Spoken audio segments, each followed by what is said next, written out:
तो देखो आज का वीडियो अपन स्टार्ट करते हैं बेटा। तो सबसे पहले अपन देखते हैं रिफ्रैक्शन थ्रू ग्लास स्लेब, यानी कि आपके पास जहां भी रिफ्रैक्शन का नाम आ जाए बेटा, मैंने समझाया है आपको कि जब भी रिफ्रैक्शन का नाम है इसका मतलब माइंड में आना चाहिए सबसे पहले कि आपके पास दो मीडियम है। कितने बेटा? टू मीडियम है आपके पास, दोनों के दोनों क्या है? डिफरेंट मीडियम है। ठीक है सर। तो पहला हमने बोला कि हमारे पास यहाँ पे बाहर है, तो ये कौन सा मीडियम है बेटा अपने पास? तो आपने बोला सर ये हमारे पास है एयर। कौन है बेटा यहाँ पे? अपने पास एयर मीडियम है। और यहाँ पे आपके पास कौन है बेटा? ग्लास स्लेब है। इसका मतलब ये कौन है अपने पास? ग्लास मीडियम है। कौन सा मीडियम बेटा?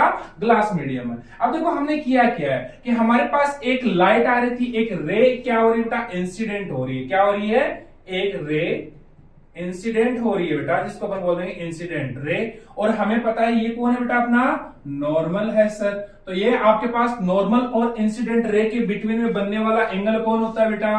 तो आपने बोला सर हमारे पास इंसिडेंस एंगल होता है। ठीक है। अब देखो समझो इस चीज को कि अगर ये रे आपके पास क्या हो रही है? इंसिडेंट हो रही है। अगर इसकी बिटवीन में अपन ने ग्लास स्लेब यहां नहीं रखते तो क्या ये रे आपके पास सीधी डायरेक्ट स्ट्रेट निकल जाती बेटा? हाँ कि ना? हाँ सर बिल्कुल निकल जाती। लेकिन अपन ने क्या किया कि जो रे है उसके पाथ में हमने एक ग्लास स्लेब रख दी। तो इस ग्लास स्लेब के रखने से इस रे के पाथ में क्या डिफरेंस आने वाला है वही अपन यहाँ पे देखने वाले हैं। तो देखो यहाँ पे एयर मीडियम है, तो एयर मीडियम में आपके पास जो स्पीड ऑफ लाइट है वो क्या होगी बेटा? डिफरेंट होगी। और वो फिक्स है, कितनी होगी? 3 × 10⁸ मीटर पर सेकंड होगी। लेकिन जैसे ये यहाँ पे इंसिडेंट हुई और आपके पास इसमें अलग कौन सा मीडियम बेटा? ग्लास मीडियम है। क्या ग्लास मीडियम के अंदर स्पीड ऑफ लाइट चेंज होगी? हाँ सर होगी। क्यों होगी बेटा? तो मैं पढ़ा के लेके आया हूं कि आपके पास जैसे ही आप डेंसर मीडियम में जाएंगे तो उसका रिफ्रैक्टिव इंडेक्स क्या हो जाएगा बेटा? आपके पास इंक्रीज हो जाएगा।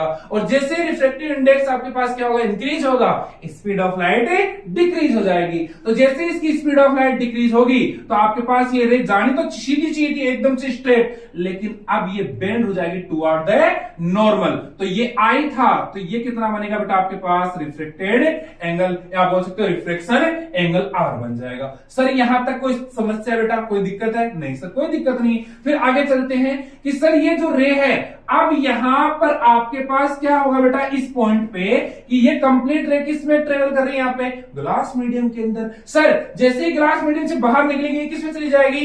एयर में। तो आपके पास ये डेंसर मीडियम हो जाएगा और ये कौन सा मीडियम हो जाएगा? वापिस से एयर है तो रेयर मीडियम हो जाएगा, ये मीडियम है सेकेंड। अब देखो कि यहाँ पे स्पीड ऑफ लाइट क्या है? कम है सर। क्यों है? क्योंकि रिफ्रैक्टिव इंडेक्स ऑफ ग्लास क्या है? ज्यादा है। तो यहाँ पे आपके पास जैसे ही बाहर निकलेगी रे इसकी स्पीड ऑफ लाइट क्या हो जाएगी? इंक्रीज हो जाएगी। तो जैसे स्पीड ऑफ लाइट इंक्रीज होगी, हम पीछे पढ़ के आए हैं कि आपके पास जो रिफ्लेक्टेड रे होगी वो अवे फ्रॉम नॉर्मल हो जाएगी। सही है। देखो यहाँ पे बेंड हो रही थी टुवर्ड द नॉर्मल, और यहाँ पे कब हो रही थी? जब स्पीड क्या हो रही है बेटा? इसकी डिक्रीज हो रही है। लेकिन यहाँ पे रे क्या हो रही है? अवे फ्रॉम नॉर्मल हो रही है। क्यों हो रही है? क्योंकि यहाँ पे स्पीड ऑफ लाइट क्या हो रही है? इंक्रीज हो रही है। सर बात तो सही है। तो देखो समझो कि अगर ये एंगल आर है तो ये एंगल भी कितना होगा बेटा? आपके पास आर ही होगा। सर क्यों होगा? तो देखो आपके पास एक इस साइड टाइप की आपके पास क्या बनी बेटा? सेप। तो ये एंगल आर है तो क्या ये एंगल भी आर होगा? यस या नो? देखो आपके पास जेड बन रहा है कि नहीं बन रहा है यहाँ पे? यस सर बन रहा है। और